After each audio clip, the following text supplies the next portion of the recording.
என்ன காவல்துறை தான் என்ன அனுமதிக்கலன்னு விஜய் சொல்லல. ஆனா கோர்ட்ல என்ன சொன்னாங்க, காவல்துறை சொன்னதால தான் நாங்க இருந்து கிளம்பணும். இன்னைக்கு பிரஸ் மீட்ல ஆதவ் என்ன சொல்றாரு, நாங்க 2ஆம் கட்ட நிர்வாகிகள் அங்கேயே தான் வெயிட் பண்ணோம், பட் காவல்துறை எங்களை விடலன்றாங்க. இதை ஏன் முன்னாடி சொல்லல? அதுவும் நாங்க அருண்ராஜ், நிர்மல்குமார் எல்லாருமே இருந்தோம். ஆனா அப்ப இதைத்தானே அவங்க ஃபர்ஸ்ட் சொல்லிருக்கணும். அப்ப அங்கேயே வெயிட் பண்ணி பிரஸ் அங்கேயே வர வச்சு ஒரு பிரஸ் மீட் கொடுத்துருக்கலாமே. இங்கதான் எல்லாரும் வெயிட் பண்றோம். விஜய் அவர்கள் 13ஆம் தேதி பர்மிஷன் கேட்டாங்க, தரல. 17ஆம் தேதி பர்மிஷன் கேட்டாங்க, அதுவும் முழுப்பட இன்னும் தந்து முடிக்கல. எந்த ஒரு மண்டபமே லோக்கல்ல இருக்க கரூர்ல இருக்க மண்டபங்கள் மக்களை சந்திக்க பர்மிஷன் தர்றதில்லை, விஜய் அவர்களுக்கு வழங்குறதில்லை அப்படின்ற ஒரு குற்றச்சாட்டு எழுந்திருக்கு. இவங்க பெர்மிஷன் கேட்கலையே, இவங்க பாதுகாப்புல கேட்டுட்டு இருக்காங்க. அந்த பர்டிகுலர் பிளேஸ் அனுமதி கொடுக்குறாங்களா கொடுக்கலையாங்கிறது வேற டிஸ்கஷன். முதல்ல இவங்க அங்க போறதுக்கு விஜய் பெர்மிஷனை கேட்கிறாரு, அவர் பாதுகாப்பு கேட்கிறாரு பெர்மிஷன்ங்கிற பேர்ல. அச்சத்தின் விளைவாக இவங்க எல்லாமே பேசி வீடியோக்கள் எல்லாம் பேசி அவங்களை எல்லாமே கூல் பண்ணி ஓகே நம்ம எல்லா விஷயங்களையும் செய்யறோம். இன்னைக்கு ஆதோ சொல்றாரு, எல்லாரையும் தத்தெடுக்கிறேன்னு விஜய் சொல்லியிருக்காரு. வாழ்நாள் முழுக்க அவங்களோட பயணிக்க போறோம்னு சொல்லியிருக்காரு. இதெல்லாம் முன்னாடியே சொல்லியிருக்கணும். 3 நாள் வீடியோ போட்டார்ல, அன்னைக்கு இதெல்லாம் பேசியிருந்தா இவ்வளோ விஜய்க்கு எகென்ஸ்டா இவ்வளோ நம்ம பேசிக்க வேண்டிய அவசியமே வந்திருக்காரு. நான் அங்க பேசிட்டு போனதை தவிர எதுவுமே பண்ணலன்னு சொன்ன விஜய் எதுக்கு 41 குடும்பத்தை தத்தெடுக்கிறாரு? ஏதோ ஒரு வகையில நான் அதுக்கு தார்மீக பொறுப்பு அப்படிங்கிறது தானே. ரொம்ப இப்ப அவங்க பேசுற விஷயம் ரொம்ப கரெக்டான விஷயம். ஸோ பொறுப்பு அவர் தான். தாவேகாவின் ஊடக பிரிவு இன்னைக்கு பேச ஆரம்பிச்சிட்டாங்க. ஆனா இப்போ வரைக்கும் தாவேகாவின் பொதுச் செயலாளரை கண்டுபிடிக்க முடியல அப்படின்ற ஒரு கேள்வி இருக்கு. இப்போ வரைக்கும் தாவேகாவின் பொதுச் செயலாளர் இங்கே தான் இருக்கிறார் சார். அவர் வெளியே இப்போ கமிஷனர் ஆபீஸ் முன்னாடி போயினா கூட அவர் கைது பண்ண மாட்டாங்க சார். அவர் கைது பண்ணதான் எப்போ கைது பண்ணிருக்கலாம். உண்மையான தலைமறைவு. அப்படி இல்லைன்னா இந்த நிகழ்வுல கூட பிரஸ் சந்திக்க தைரியம் இல்லை. இனிமே சந்திப்பாரா இருக்கும். இனிமே தான் எல்லாரும் வர ஆரம்பிச்சிட்டாங்க. இனிமே நான் ஒன்னும் தலைமறைவா இல்ல. இப்ப நீங்க சொன்ன பாயிண்ட் இருக்குல்ல, இதே பாயிண்ட புசி சொல்லுவார். என்ன பாருங்களேன், அப்ப செம்ம காமெடியா இருக்கும்.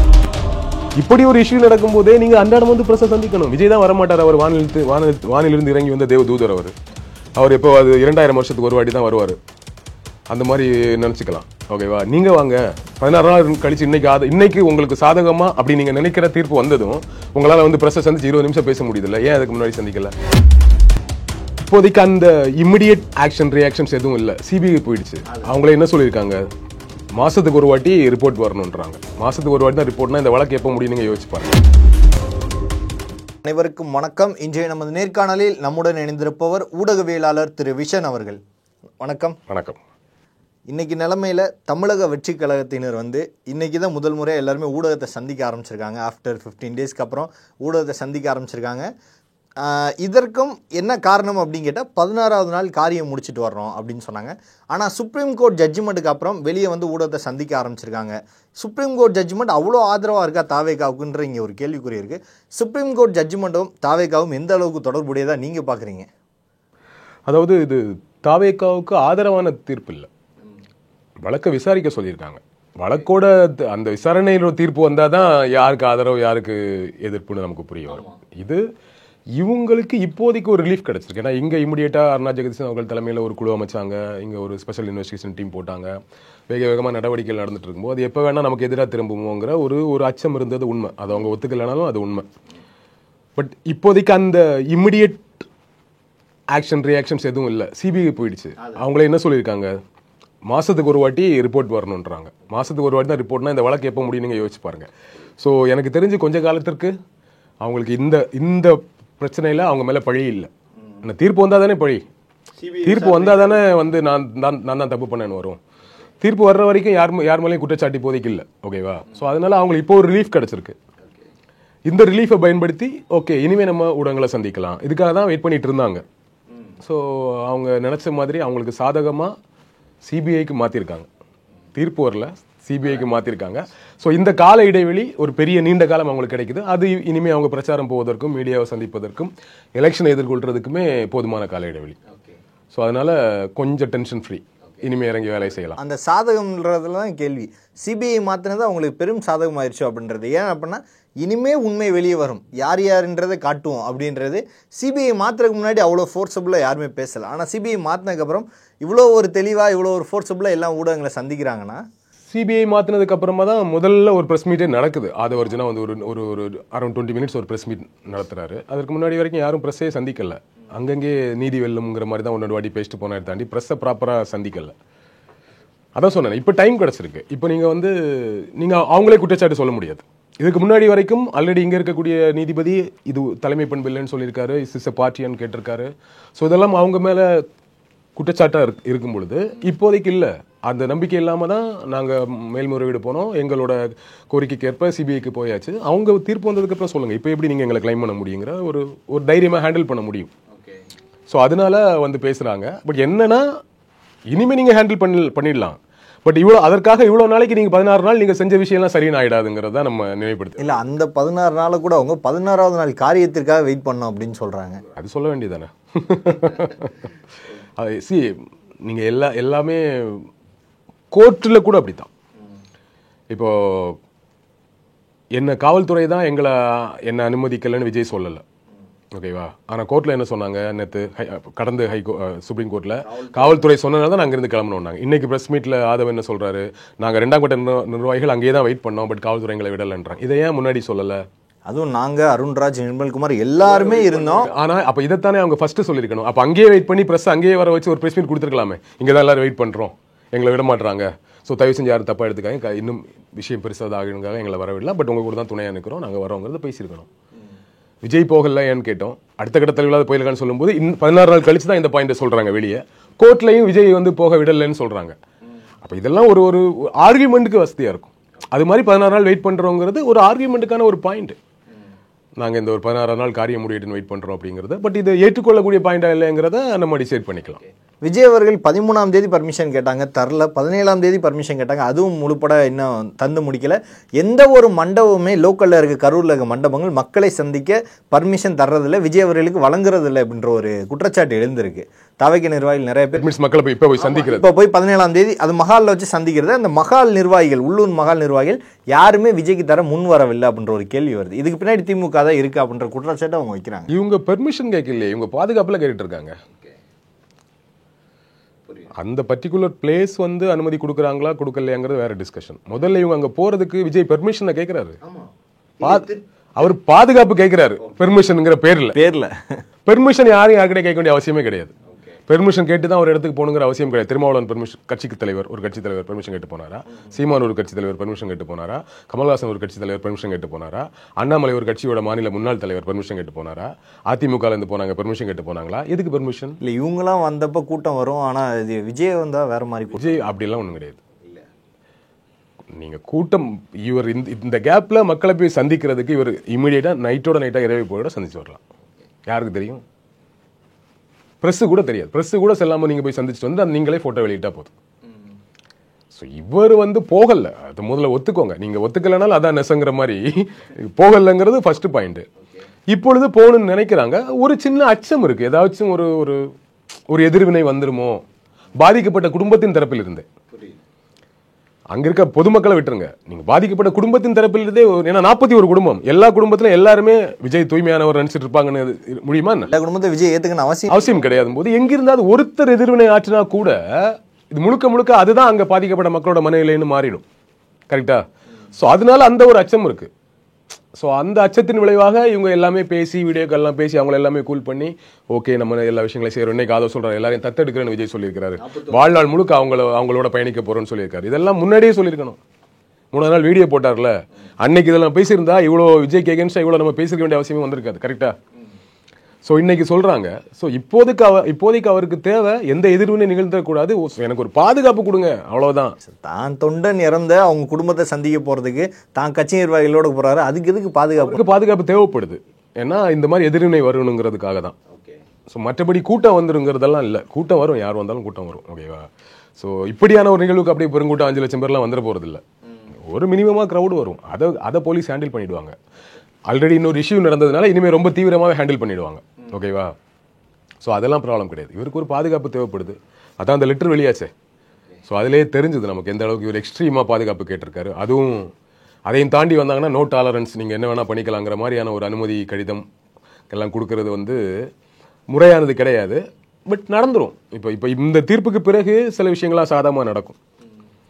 அதெல்லாம் ஒன்றும் இல்லை சார். இப்போ அங்கே இருக்கக்கூடிய எல்லா மண்டபங்களும் எல்லா இடமுமே திமுக ஆதரவானவர்களாக இருப்பாங்களா என்ன? அந்த ஒரு அதிமுக இல்லை, அவங்க வைக்கிற குற்றச்சாட்டு தான். அவங்க சொல்லுவாங்க அந்த ஒரு அதிமுகங்களே கிடையாதா, அல்லது பிஜேபி காரங்களே கிடையாதா, இல்லை தாவைக்கானவர் தான் கிடையாதா?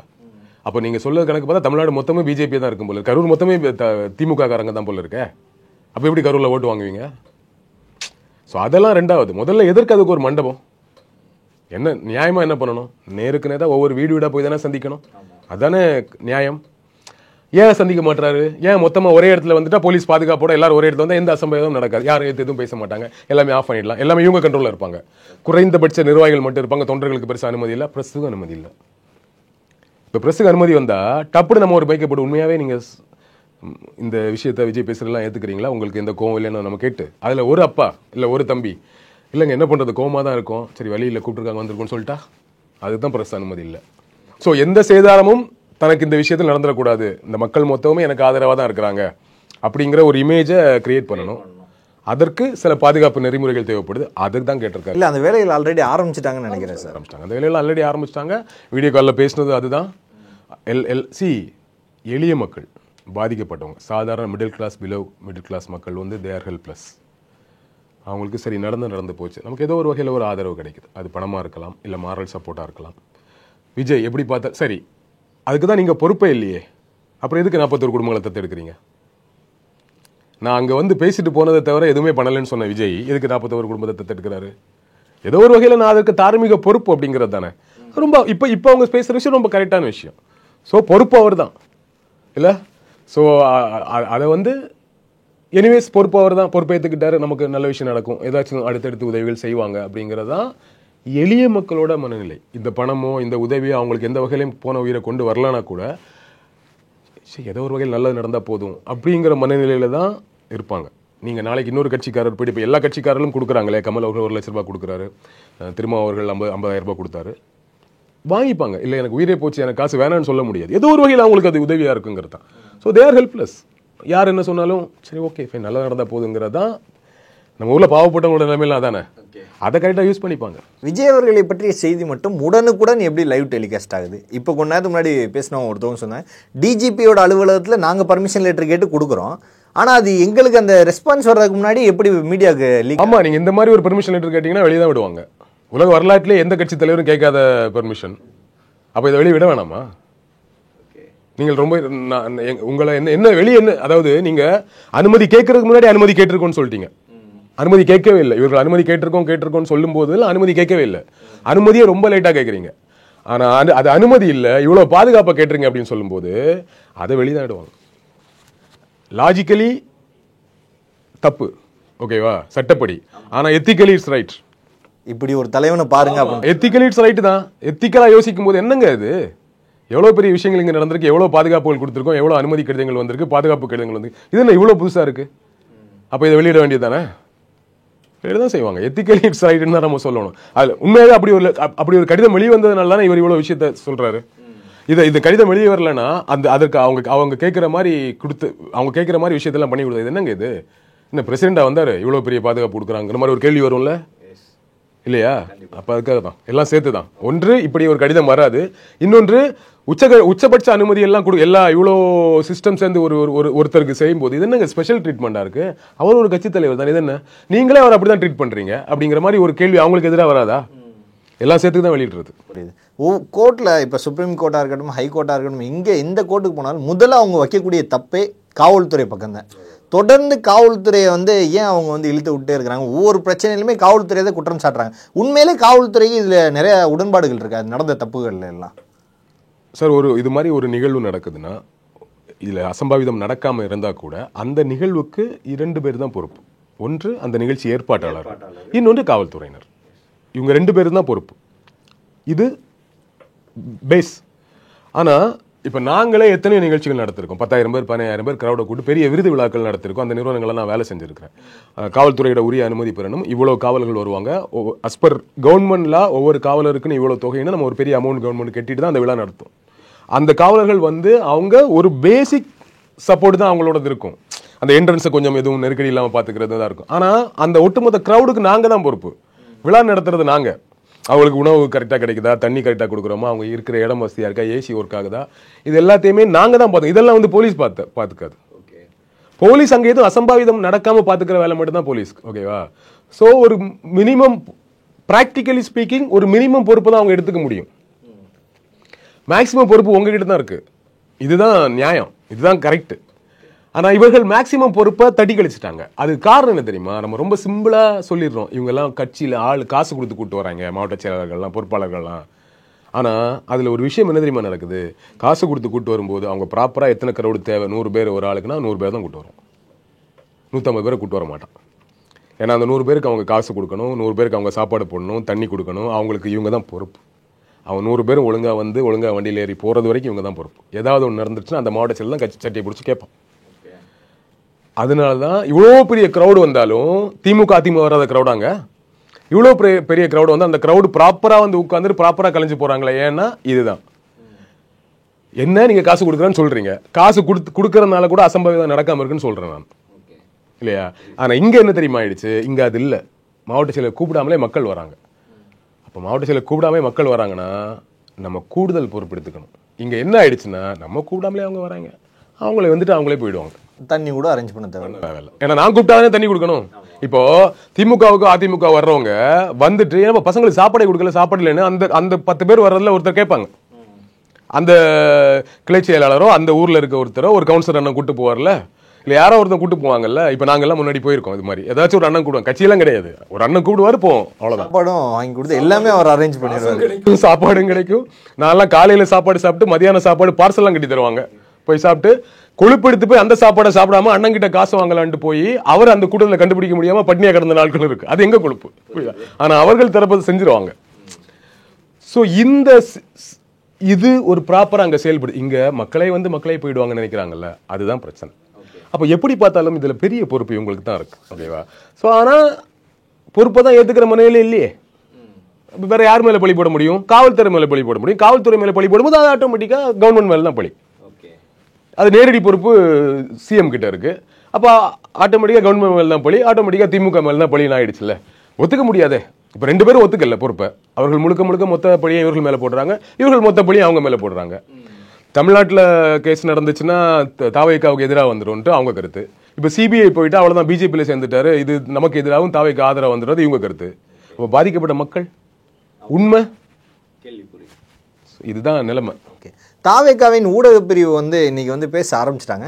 ஆனா இப்போ வரைக்கும் தாவேகாவின் பொதுச் செயலாளரை கண்டுபிடிக்க முடியல அப்படின்ற ஒரு கேள்வி இருக்கு. இப்போ வரைக்கும் தாவேகாவின் பொதுச் செயலாளர் இங்கே தான் இருக்கிறார் சார். அவர் வெளியே வந்து இப்போ கமிஷனர் ஆபீஸ் முன்னாடி போயினா கூட அவர் கைது பண்ண மாட்டாங்க சார். அவர் கைது பண்ணதான் எப்போ கைது பண்ணியிருக்கலாம்.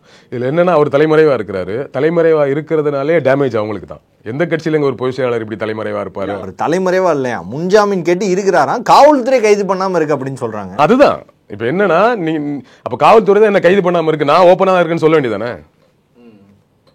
இப்ப சில விஷயங்கள் அது நடந்திருக்கு, தலைமறைவா இருக்கு நியூஸ் வந்துடும். இல்ல அது அவங்க வேலை தானே. நாங்க இல்ல தலைமறைவு தனிப்படை தேடுகிறது வந்தா தலைவர்களை வந்து தலைமறைவெல்லாம் கிடையாதுங்க, நான் வீட்டுல தான் இருக்கேன் பேசின நிகழ்வு இங்க நடந்திருக்கு. அப்புறம் பேச வேண்டியதானே? தலைமறை இல்லைங்க. யார் என்னங்க தலைமறைன்றாங்க? நான் முன்ஜாமீன் கேட்டு அப்ளை பண்ணிட்டு வீட்டுல வெயிட் பண்ணிட்டு இருக்கேன், எனக்கு முன்ஜாமீன் கிடைக்கல, அவங்களும் அரெஸ்ட் பண்ண பிரஸ் மீட் கொடுக்க வேண்டியதானே? ஒண்ணு உண்மையாவே தலைமறைவு, அப்படி இல்லைன்னா இந்த நிகழ்வுல கூட பிரஸ் சந்திக்க தைரியம் இல்லை. இனிமே வந்து சந்திப்பாரா இருக்கும். இனிமே தான் எல்லாரும் வர ஆரம்பிச்சிட்டாங்களே. இனிமே நான் ஒன்றும் தலைமறைவா இல்லை. இப்ப நீங்க சொன்ன பாயிண்ட் இருக்குல்ல, இதே பாயிண்ட புசி வந்து சொல்லுவார், என்ன பாருங்களேன். அப்ப செம்ம காமெடியா இருக்கும். இல்ல அவங்களோட ஊடக பிரிவும் அதான் சொல்றாங்க, சொல்ல போறாங்க. என்ன அவருக்கு ஆர்டர் போயிருக்கும், தலைவா வெளியே வாங்க வந்து பேசுறீங்க, இதே விஷயத்த சொல்லுங்கன்னு போயிருக்கும். நான் எங்கெங்க தலைமறைவா இருந்தேன், நான் வீட்டுல தாங்க இருக்கிறேன், அவங்க தாங்க கைது பண்ணல அப்படின்னு வந்து இதைத்தான் புசி அவர்கள் சொல்ல போறாரு. தாவேக்கா தொண்டர்கள் விர்ச்சுவல் வாரியர்ஸ் அதையும் விசில் அடிச்சு கொண்டாடுவாங்க. ஊர்ல இருக்கலாம் கிருக்கன் தானே அப்படின்னு அவங்க நினைச்சுக்கிட்டா என்ன பண்ண முடியும்? அப்படிதான் இருக்கும்.